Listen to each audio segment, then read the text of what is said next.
Kak, boleh Kak jelaskan Kak, Kamila sudah baca ini esai Kakak tentang FGD sebagai sarana meningkatkan partisipasi masyarakat dalam penyusunan perencanaan desa.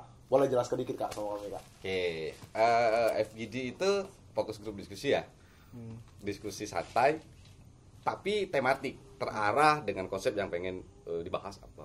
Bisa jadi per sub bidang kegiatan, bisa jadi per item permasalahan di desa itu sendiri. Kok pakai FGD? Bukan metode yang lain. Jadi gini, FGD itu enaknya dipakai. Satu, kita bisa dapat pendalaman isu.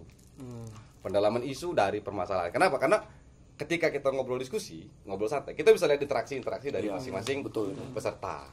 Itu keuntungannya. Tapi secara kelemahan di FGD ini pengolahan datanya yang akan sulit. Nah, di sini peran moderator yang penting.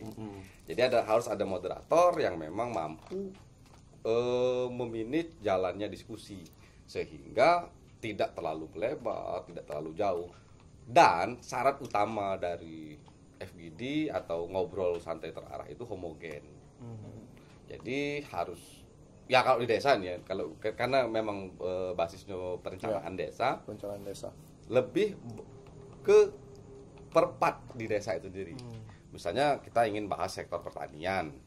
Ayo kelompok taninya ngobrol dengan kelompok tani dan pemangku kebijakan. Sehingga pemangku kebijakan difasilitasi oleh tenaga pendamping desa, difasilitasi oleh mungkin pendamping dari sektor pertanian atau di sektor lain. Itu yang akan memanage jalannya diskusi. Itu. Kalau secara metodologi, kenapa sampai menulis ini? Ini kan berangkat dari keresahan karena partisipasi masyarakat di bidang perencanaan khususnya di bidang perencanaan ini sangat-sangat minim, masih minim dari angka yang hadir di dalam dokumen perencanaan, karena dokumen perencanaan jadi sumber data sekunder dalam esai ini kan. Terus data primernya dari mana? Data primernya dari hasil wawancara indef interview dengan pelaku penyusunan RKP. RKP itu rancangan kerja pemerintah desa yang disusun setiap tahun. Nah, dari hasil wawancara itu kita gali lagi informasi, oh ternyata memang partisipasi masyarakat itu rendah. Masalahnya banyak, faktor yang membuat partisipasi itu rendah sangat-sangat banyak. Jadi ini sebenarnya sudah penelitian lanjutan dari penelitian terdahulu, ada teman juga yang melakukan penelitian terkait tingkat partisipasi masyarakat dalam pelaksanaan perencanaan. Itu yang kalau bicara kenapa harus FGD. Nah, alasan utama kenapa harus pakai FGD, kenapa harus pakai diskusi fokus terarah ini, karena lebih efisien, satu murah, kedua fleksibel, dan tadi elaboratif. Pelaksananya enak. Kalau di DPR kabupaten, di DPR provinsi, di DPR pusat itu ada reses, kunjungan ke daerah pemilihan, terus menjaring aspirasi masyarakat. Loh, desa juga punya kan. Di desa itu ada DPR-nya desa ya BPD.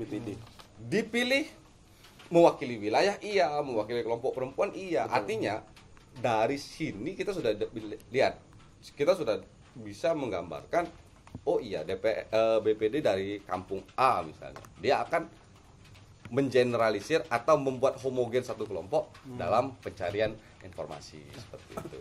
Mungkin tanya satu itu Pak Denny. Kita bisa tadi analoginya di pemerintah kabupaten ada DPR, di desa juga punya sistem yang mirip gitu kan dalam mengeksekusi atau menjalankan fungsi-fungsinya tadi. Pertanyaannya dengan sistem tentunya banyak kita menerapkan FGD ya di corporate ada, kemudian di Pemdes ada, di Pemda ada begitu kan. Apa yang membedakan FGD yang mereka punya dengan yang ada di desa? Efektif enggak sih? Outputnya seperti apa? Oke. Kalau bicara efektif tentu akan sangat efektif ketika kita pakai diskusi yang terarah, ngobrol santai yang terarah. Satu, ada ruang kebebasan berpendapat dari masing-masing komunal. Misalnya komunal di sektor pertanian tadi, komunal perempuan. Tentu perempuan akan lebih nyaman membicarakan apa sih hajat kebutuhan mereka yang bisa diakomodir oleh negara, yang bisa di cover oleh negara. Ketika bicaranya sesama perempuan. Seperti itu. Nah, dari hasil keluhan masyarakat, dari hasil interaksi grassroots dari komunal yang ada dalam diskusi itu, nanti kita akan buat semacam pohon masalah. Sebuah pohon masalah sehingga Misal kita ambil contoh di sektor pertanian.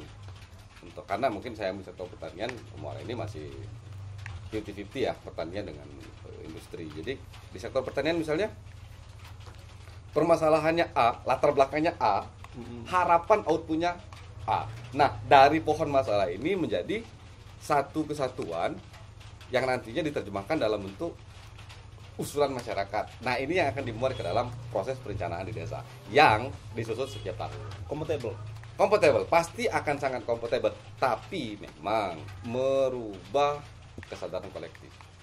Oke. Dapat poinnya. Paling nanti kita tunggu nih undangannya ke kita untuk datang ke FGD yang benar-benar ngebahas soal sarana untuk meningkatkan partisipasi masyarakat dalam perencanaan desa. Ya, karena kesadaran kolektif itu susah. Oke. Karakteristik masyarakat harus membuat satu frekuensi dulu. Efeknya banyak, penyebabnya pun banyak.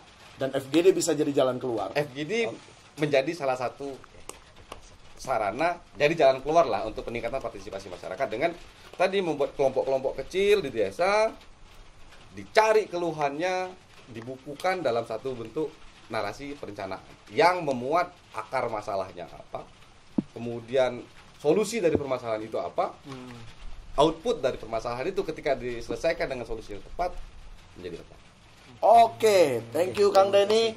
Boleh kita nanti tunggu acaranya ya. Oke ya, terima kasih ya. Oke, thank you. Thank you.